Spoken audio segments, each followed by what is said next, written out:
My mentor's daughter called me some orphan with daddy issues while I talked about how much her father meant to me. When I tried to leave, her brother grabbed my arm and said, "You're not walking away from this." I yanked free. That was 2 months ago. This morning, they were standing outside my office, pale and shaking. My bio father vanished when I was 11. I wish I could say he died. At least then I'd have a grave to scream at. Instead, he left for cigarettes and never came back. Before that, his love came in the form of cracked knuckles and slurred apologies. I grew up believing that men who raised you also broke you. So when I turned 19 and landed a job at this logistics company just outside of Pittsburgh, I wasn't looking for anything but a paycheck. I started as an assistant, answering phones, running coffee, and swallowing my pride every time someone treated me like furniture. And then there was Dale, the CEO, gruff and gray-haired. He didn't smile much, but he saw me. The first time he stayed late, I was the only assistant still in the office. He asked me to proofread a proposal a member of his team had sent him. I stayed until midnight fixing the grammar and ended up rewriting most of it. The next day, he called me into his office and asked if I'd ever considered going into management. I told him I didn't think people like me made it that far. He just chuckled and said, "They will now." A year later, when I told him I never learned how to drive because my dad never taught me, he cleared his Saturday and took me to a parking lot. When I failed the test, he said, "Failure just means you're still learning." When I passed it, he handed me his old car. "Consider it a promotion." I cried. And when I did, he hugged me. It wasn't weird. It wasn't creepy. It was warm. It was fatherly. Over the next 10 years, Dale became a real father figure to me. He taught me everything I wanted to learn. The one thing that always lingered, though, was his family. He never talked about them much, except to say, I wasn't the best dad, but people change. When I pressed, he'd wave me off. "They're better off without me. You're my second chance." Still, I wanted them to like me. I knew about his estranged daughters, 3 of them, and his son who apparently wouldn't even return his calls. So I sent them birthday cards from the office every year. When I heard one of them had a baby, I shipped a care package on Dale's behalf. I always hoped if I showed them I wasn't the enemy, they might soften. I even asked Dale once, "Do they know about me?" He gave me a tired smile. "They will, one day, when the time's right." He said he was working on a new will, that he was putting my name on the business. "You've earned it," he told me. "This company wouldn't be what it is without you. You're the daughter I got right." 2 weeks later, Dale collapsed in his kitchen from a massive stroke. He never regained consciousness. When the news hit the office, I didn't cry. I couldn't cry. I handled everything. I organized the files, managed the PR statement, fielded calls from worried clients. I even arranged the memorial service, because no one else did. His family didn't even show up until the day of the funeral. When I saw them, I froze. I recognized them from the photos on his desk, the ones he kept tucked away in the back corner. I approached them slowly, like an overeager kid meeting the cool older siblings. "Hi," I said. I was Dale's assistant, his COO, technically. You helped yourself," his oldest daughter snapped. "We know who you are." I flinched. I just wanted to pay my respects. I loved him. "You worked for him," she said, voice cold. "Let's not pretend it was more than that." Another sister chimed in. "He abandoned us. Do you know what that's like?" I wanted to say yes. I wanted to scream that I do, but they didn't care. "I sent you gifts," I whispered. "Cards. I tried. We didn't ask for them." The son stepped forward. "You're not family. You're the reason we never got a second chance, because he gave it to you." I left the church and collapsed in Dale's car, the one he gave me, the one with the cracked leather seat and the pine tree air freshener still dangling. I sobbed like I hadn't since I was a child. 2 weeks after the funeral, the board held a meeting. They told me Dale had never finalized the paperwork, that the company, his shares, his authority, belonged to the family now, and the family had decided to let me go. No hard feelings. I cleared my desk in silence, took the photo of me and Dale at our first conference, walked out of that building and never looked back. I thought I'd shatter. I thought losing him, them, the company, everything would break me, but it didn't, because I had something no one could take, his belief in me, and all the knowledge he gave me. 3 months later, I launched my own logistics firm. I poached 2 of Dale's top clients, both of whom said they only ever stayed because of me. I hired a team of underdogs, single moms, first-gen college grads, wrongfully convicted felons, people no one else would give a shot to. People like me. One of them, a 22-year-old coder named Joy, reminded me so much of myself it hurt. One day she stayed late to triple-check a report and apologized for being annoying. I looked her dead in the eyes and said, "No one who cares this much is ever annoying. You're going to run this place someday." Last week, I got an envelope in the mail. No return address. Inside was a copy of Dale's first draft will, unsigned, but real. It had my name listed under successor. They took the company. They erased me from the story, but I built a new one from scratch, with everything he gave me, and I'm not done yet. I can't tell you what I did to his family here. The full story is on my channel and linked below. My company, Phoenix Logistics, rising from the ashes and all that, was growing faster than I expected. We'd moved from my apartment to a small office space with actual desks and everything. We weren't exactly competition for Dale's company yet, but we were making waves in the local market. Then I got a call from Barbara, Dale's former executive assistant. She wanted to meet for coffee. I hadn't spoken to her since I was fired, so this was weird. We met at this little cafe downtown, the kind with mismatched furniture and baristas with too many piercings. Barbara looked older, tired. She fidgeted with her coffee cup, turning it around and around on the table. She told me Dale's family was running the company into the ground. They fired most of the senior management team and replaced them with friends and relatives. They were bleeding clients. The workplace culture had turned toxic. People were jumping ship left and right. I nodded along, trying not to look too pleased. I know that sounds petty, but come on. It was a little satisfying to hear they couldn't handle what Dale and I had built together. Barbara slid a flash drive across the table. "Dale kept records," she said quietly, "of everything. I thought you should have these." I took the drive home and plugged it in. Holy crap. There were folders upon folders of documents, financial records, emails, meeting notes, and a video file. I clicked on it, and there was Dale, sitting at his desk, recording himself. It was dated just a week before his stroke. He looked tired but determined. He talked about his regrets with his family, how he'd been a workaholic when his kids were young, how his first marriage fell apart because he was never home, how he'd tried to reconnect with his children as adults but they only wanted his money, not a relationship. He talked about me, how proud he was of what I'd accomplished, how he saw himself in me, but the better parts. Then he dropped the BIM. He said he was changing his will to leave me controlling interest in the company because his children had never shown any interest in learning the business. He said he told them about his plans, and they hadn't taken it well. The video ended with him saying he was going to finalize everything with his lawyer the following week, but he never made it to that meeting. The stroke happened first. I sat there in shock, staring at my dark computer screen. This changed everything. Or did it? The will was never signed. The video wasn't a legal document. It was just Dale talking to a camera. I had no claim to anything. I decided to keep digging through the files. There were emails between Dale and his kids, tense exchanges about money, about the business, about his new favorite daughter. Their words, not his. The most recent ones were ugly. His oldest daughter, Melissa, had threatened to contest any will that left me the company. His son, Ryan, had called me some names I don't want to repeat. The youngest daughter, Caitlin, seemed the least hostile, but she still clearly resented me. I closed my laptop and poured myself a glass of wine. A big one. I didn't know what to do with this information. Part of me wanted to forget it all and focus on my new company. Another part wanted justice for Dale, for his real wishes to be honored. The next morning, I got a text from an unknown number. "We need to talk about Dale." I almost dropped my phone. I texted back asking who it was. The reply came immediately. Caitlin Mercer, Dale's daughter. We agreed to meet at a restaurant near my office. I got there early and picked a table in the corner where we could talk privately. When Caitlin walked in, I recognized her immediately from the photos. She had Dale's eyes, that same piercing blue, She was younger than me by a few years, dressed in expensive clothes that somehow still looked casual. She sat down without ordering anything. She didn't waste time with small talk. She told me her siblings were destroying their father's legacy, that she found out they'd known about Dale's plans to change his will and had been actively preventing him from meeting with his lawyer, that they'd gone through his home office after his death and removed documents. I asked her why she was telling me this. She looked down at her hands. I wasn't close with my dad, she said. None of us were, but I respected him, and I respected what he built. My brother and sisters just see dollar signs. She slid a business card across the table. It belonged to Dale's personal lawyer, not the company's legal team. She suggested I talk to him. Then she left, just like that. Didn't even stay for a drink. I called the lawyer, Thomas Green, and made an appointment. His office was in one of those old buildings downtown with brass fixtures and wood paneling. He was older than Dale, with thick glasses and a bow tie. He looked like he belonged in a different century. Thomas confirmed what Caitlin had told me. Dale had been planning to change his will. He discussed it with Thomas multiple times. They drafted the document, the same one someone had anonymously mailed to me, but Dale had canceled their final appointment twice. The second cancellation came the day before his stroke. Thomas couldn't prove that Dale's children had interfered, but he had his suspicions. He also told me something interesting. Dale had created a trust years ago, separate from his will, that held a significant portion of his personal wealth. The trust had specific conditions for its distribution, and Thomas was the trustee. I asked if Dale's children knew about the trust. Thomas adjusted his glasses and gave me a small smile. They are aware of its existence, but not its contents, he said. Dale was quite strategic in his planning. I left Thomas's office with more questions than answers. What was in the trust? Why had Dale kept it secret? And what did it have to do with me, if anything? The next day, I got a call from one of my employees. Someone had broken into our office overnight. Nothing was stolen, but all our computers had been tampered with. The hard drives were gone. Our paper files were scattered everywhere. It looked like someone had been searching for something specific. I called the police, but they weren't much help. Just took a report and told me to improve my security. I was shaken. This wasn't a random break-in. This was targeted. Someone knew about the files Barbara had given me. I went home and checked my apartment for signs of entry. Everything looked normal, but I couldn't shake the feeling I was being watched. I moved the flash drive from my desk to a more secure location, inside a hollowed-out book my mom had given me years ago. Super spy stuff, I know, but I was freaked out. That night, my phone rang around midnight. It was Barbara. She was crying, barely coherent. She'd been fired. Security had escorted her out of the building that afternoon. They'd accused her of stealing company information. She was worried about her pension, her health insurance. She'd worked for Dale for 20 years. I tried to calm her down, told her I'd help her find a new job, maybe even at my company. She thanked me but said she needed to lay low for a while. Before she hung up, she warned me to be careful. They're looking for something, she said, and they think you have it. The next morning, I got an email from Melissa Mercer. The subject line was simply, meeting. The body was just as brief. We should discuss the future of our respective businesses. Lunch tomorrow, 1 p.m., the Capitol Grill. No please, no thank you. Just a command. Like I was still an assistant who could be ordered around. I thought about ignoring it, but curiosity got the better of me. I replied with a simple, I'll be there. The Capitol Grill is one of those super fancy steakhouses where businessmen spend hundreds on lunch and call it a write-off. I felt out of place the minute I walked in. I was wearing my nicest outfit, but I still felt underdressed compared to the power suits around me. Melissa was already there, sitting at a corner table with a glass of white wine. She didn't stand when I approached. She just gestured to the chair across from her like she was granting me an audience. Ryan was there too, scrolling through his phone, not even bothering to look up when I sat down. Thank you for coming, Melissa said, her voice all business. We'll get right to it. We know you have information that belongs to our company. Documents, files, possibly contracts. We want them returned. I took a sip of water, trying to look calmer than I felt. I don't know what you're talking about. Ryan finally looked up from his phone. Cut the crap. Barbara told us she gave you company property before we fired her. I kept my face neutral. Now I understood how they knew about the files.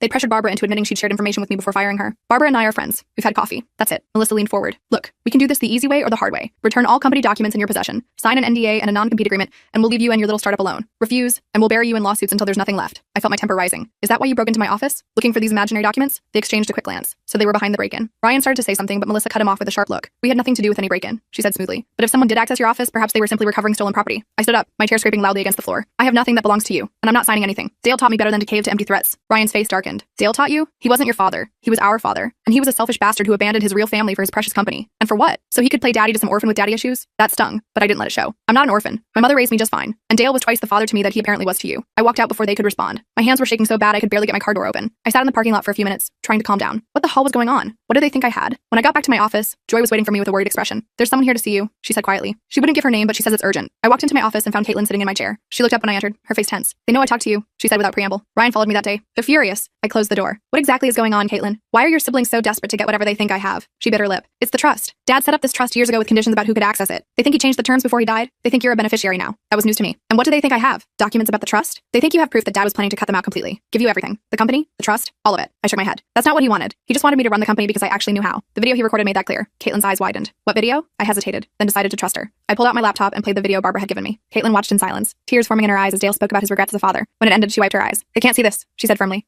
If they know this exists, they'll stop at nothing to destroy it. And you. Why? It just shows Dale wanted what was best for the company. You don't understand. The trust has a moral character clause. If the beneficiaries are found to be acting against Dale's wishes or best interests, they can be removed. This video is proof they're doing exactly that. Now things were starting to make sense. The break-in, the threats, all of it. They weren't just worried about the company, they were worried about losing access to the trust, which, based on how desperately they were acting, must be worth a lot more than I'd imagined. Caitlin stood up. I need to go before they realize I'm here. Be careful. My siblings aren't good people. They never were, even when Dad was alive. It's why he distanced himself. After she left, I called Thomas Green again. I needed to understand exactly what was in this trust and what my options were. He agreed to meet me the next morning. That night, I couldn't sleep. I kept thinking about Dale, about the family he'd tried and failed to connect with, about the second chance he'd found with me. I wondered if I was doing the right thing by pursuing this. Maybe I should just focus on my own company and let the past go. But then I remembered what Dale always said. Stand your ground when you know you're right. He'd fought for what he believed in. I needed to do the same. The next morning, I drove to Thomas's office, the flash drive secure in my pocket. I was going to show him the video, get his legal opinion on what it meant for the trust. I never made it inside the building. As I was walking from the parking garage, a black SUV pulled up beside me. The window rolled down, and there was Ryan, looking smug. "Get in," he said. "We need to talk." I kept walking. "I have nothing to say to you." He called after me. "That's fine. We can always talk to Joy instead. Or maybe that single mom who does your accounting. Lisa, right? With the cute kids?" I stopped cold. Was he threatening my employees? I turned around slowly. "Leave them out of this." He smiled,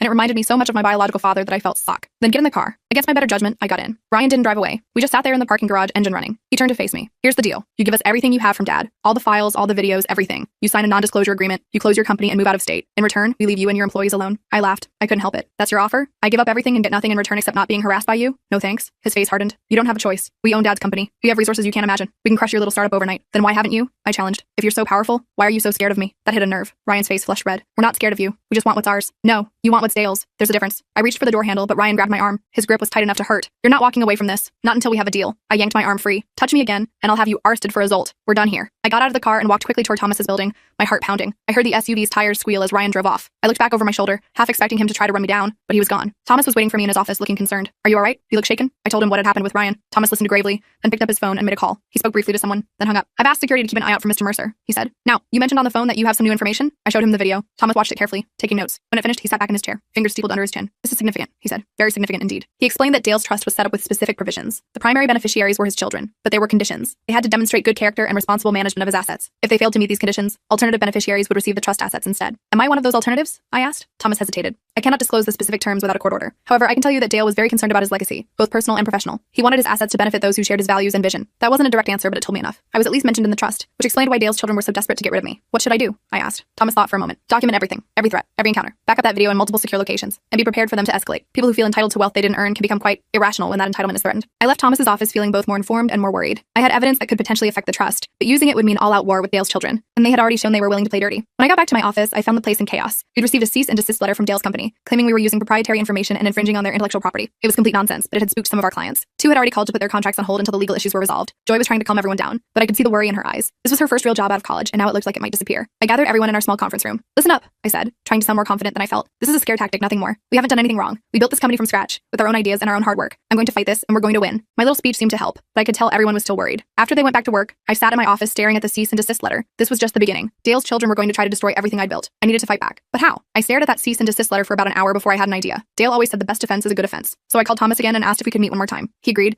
but suggested we meet somewhere other than his office. We ended up at this little diner on the outskirts of town, the kind of place with sticky menus and waitresses who call you Han. I laid out my plan to him. It was risky, but it might work. Thomas listened carefully, occasionally making notes on a napkin. When I finished, he looked at me over his glasses. "It's aggressive," he said. "Dale would approve." That was all I needed to hear. I spent the next few days gathering everything I had, the video, the emails, the draft will, all of it. I made copies and stored them in different places. I even mailed one set to my mom with instructions not to open it unless something happened to me. Paranoid? Maybe. But Ryan's threats had me spooked. Meanwhile, our company was struggling. 3 more clients had put their contracts on hold. One of my employees, Mark, had quit after receiving a job offer from Dale's company with double his salary. I couldn't blame him. He had kids to feed, but it still hurt. I called Caitlin and asked to meet again. This time we met at a park, sitting on a bench watching ducks in a pond. Very spy movie, I know. I told her my plan. She was quiet for a long time after I finished. "They'll hatch you even more," she finally said. "They already had me," I replied. "At least this way Dale's legacy has a chance." She nodded slowly. "I'll help, but be careful. Ryan especially. He has a temper." I knew all about men with tempers. I'd grown up with one. I wasn't afraid anymore. The next day, I sent an email to Melissa, Ryan, and their other sister Jennifer, who I'd never actually met. I requested a meeting to resolve our differences amicably. I suggested the conference room at Thomas's law firm as neutral ground. Melissa replied within minutes. "Fine. Tomorrow. Kali Badimani." I spent that night rehearsing what I would say, trying to anticipate their reactions. I barely slept. By the time I arrived at Thomas's office the next morning, I was running on coffee and adrenaline. They were already there when I walked in. Melissa, Ryan, and Jennifer. Thomas sat at the head of the table, looking formal in a full suit. Caitlin was there too, sitting slightly apart from her siblings.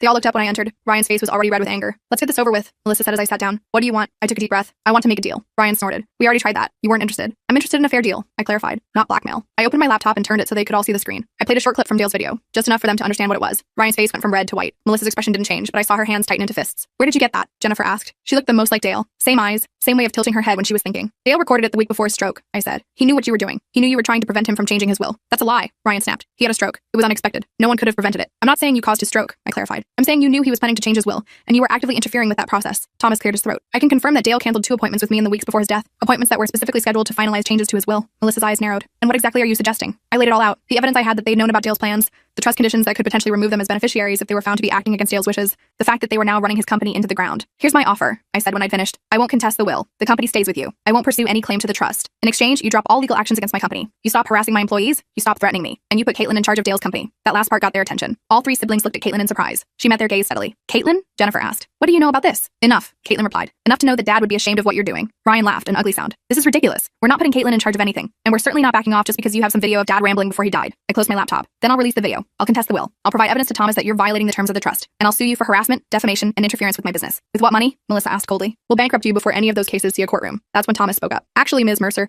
there's something you should know. The trust has a provision for legal expenses in exactly this situation. If there's a dispute over the terms or a challenge to the administration, the trust itself pays the legal fees of all parties. I hadn't known that. Based on the looks on their faces, neither had Dale's children. That changed the calculation significantly. They couldn't just outspend me anymore. This is blackmail, Ryan said, but his voice lacked conviction. No, I replied. This is negotiation. Something Dale taught me. Jennifer, who had been quiet most of the meeting, finally spoke up. Why Caitlin? Why not you? If you believe Dad wanted you to run the company, why give it to her? It was a good question. Because I have my own company now. And because Caitlin is Dale's daughter. She deserves a chance to be part of his legacy. She's the only one of you who seems to actually care about what he built. Melissa and Ryan started arguing, talking over each other about how this was all a setup, how they wouldn't be bullied. Jennifer just watched me, her expression thoughtful. After a few minutes of this, she held up her hand, and surprisingly, her siblings fell silent. I want to see the whole video, she said. I hesitated, then nodded. I played the entire recording. We all sat in silence as Dale's voice filled the room, talking about his regrets, his hopes, his plans for the future. When it ended, Jennifer had tears in her eyes. Even Melissa looked shaken. Ryan just looked angry, but that seemed to be his default state. He never told us any of this, Jennifer said quietly. About feeling like he failed as a father, about wanting to make amends. He tried, Caitlin said. You guys just didn't want to hear it. There was another long silence. Then Jennifer turned to Thomas. If we agree to this arrangement, what happens to the trust? Thomas adjusted his glasses. The trust remains as it is, with the current beneficiaries, unless there's evidence of continued violation of its terms. Jennifer nodded slowly. I need to discuss this with my siblings, privately. Thomas showed them to another room. When they were gone, I let out a breath I didn't know I'd been holding. Caitlin gave me a small smile. That went better than I expected, she said. No one stormed out or threw anything. Yet, I added. The day's still young. We waited for almost an hour. I kept checking my phone, answering urgent emails from my team. Our biggest client was threatening to leave if the legal issues weren't resolved by the end of the week. I was running out of time. Finally, the door opened and Dale's children filed back in. They sat down across from us, their faces unreadable. We have a counteroffer, Melissa said. Caitlin can take over as CEO of Dad's company. We'll drop all legal actions against your company. We'll sign agreements not to interfere with your business in any way. I waited for the catch. There's always a catch. In exchange, she continued, you turn over all copies of that video and any other recordings or documents you have from Dad. You sign an NDA about everything you've learned about our family and the trust.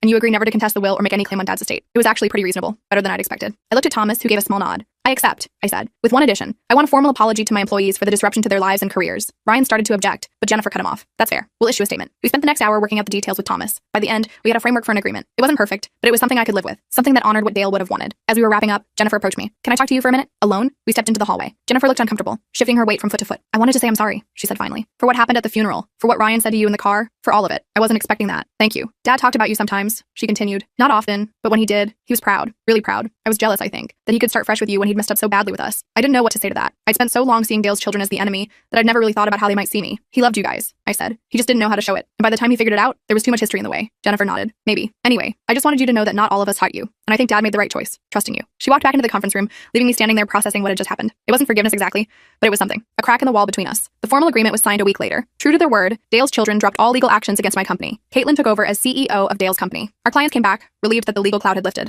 It wasn't a perfect ending. Ryan still glared at me whenever we crossed paths at industry events. Melissa was coldly professional, but never friendly. But Jennifer and I developed a cautious respect for each other. We even had coffee occasionally, talking about Dale and the lessons he'd taught us both. As for my company, we thrived. Without the threat of legal action hanging over us, we were able to focus on growth. We moved to a bigger office, hired more people, expanded into new markets. Joy did eventually run the place, just like I predicted. She became my COO 3 years later, bringing fresh ideas and energy that took us to the next level. I still have Dale's car. The leather seats are more cracked now, and the pine tree air freshener lost its scent years ago, but I can't bring myself to replace it. Sometimes when I'm driving alone, I talk to him, tell him about my day, my challenges, my victories. I know he's not really there, but it helps. Last month, I got an invitation to the dedication of the Dale Mercer Memorial Scholarship. Caitlin had set it up to help kids from disadvantaged backgrounds get business degrees. She asked me to speak at the ceremony. I stood at that podium looking out at a crowd that included Jennifer, a few of Dale's old colleagues, and even Melissa. I talked about second chances, about seeing potential in people who don't see it in themselves, about building something that lasts. After the ceremony, Caitlin hugged me. He'd be proud of both of us, she said. I think she's right. Dale wasn't perfect. He made mistakes with his first family that he couldn't fully repair, but he got it right the second time around, with me. And in the end, that's what matters. Not the company or the money or the legal battles, just the fact that he saw something in me worth believing in. And because he did, I learned to see it too.